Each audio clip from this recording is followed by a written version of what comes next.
This looks like beaver territory.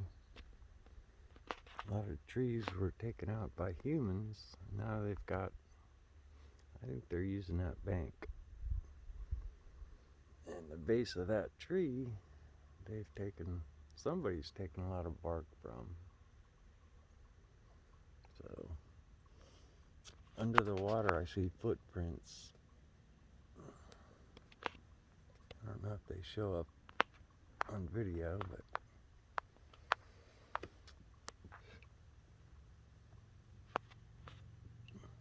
beaver territory.